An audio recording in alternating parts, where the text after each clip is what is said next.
Nigel Evans claimed the Prime Minister was at fault for the worst judgment he has seen in 27 years after she brought her Brexit deal back from the European Union without making sure the DUP would support her withdrawal agreement.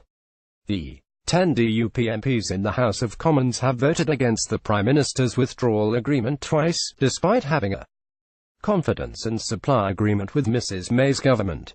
Speaking on BBC's Politics Live, Conservative MP Mr Evans was astonished the Prime Minister did not check she had the DUP on side when she brought back the backstop proposal to the Commons. He said, "I was really shocked when I saw Nigel Dodds leave the meeting with the Prime Minister before me with a number of other people. The DUP is the umbilical cord for governance for this government. Without him, Theresa May cannot govern, therefore, she should be sitting alone with the DUP fairly well, constantly now. As soon as she comes back from Brussels, she better start sitting with them. She does really need to work on them and solely."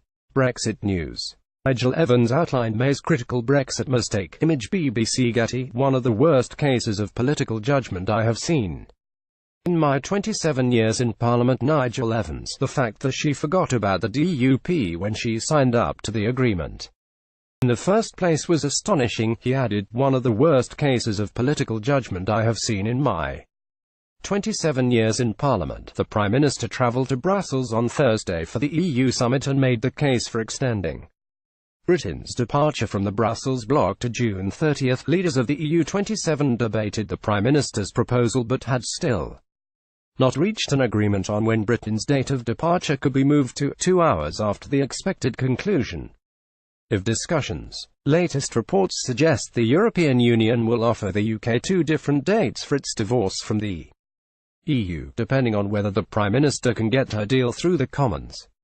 It follows Wednesday evening where the Prime Minister delivered a speech at Downing Street urging MPs to decide the future of Britain's departure from the European Union. Mrs May also claimed it was with great regret that Britain would not be leaving the EU as scheduled on March 29, after she asked the EU for an extension to Article 50. She said, "Today I have written to Donald Tusk, the President of the European Council, to request a short extension of Article 50, up to June 30, to give MPs the time to make a final choice. Do they want to leave the EU with a deal which delivers on the result of the referendum, which takes back our money, borders and laws, while protecting jobs and our national security? Do they want to leave without a deal? Or do they not want to leave at all, causing potentially irreparable damage to public trust, not just in this generation of politicians, but to our entire democratic process? It is high time we made a decision."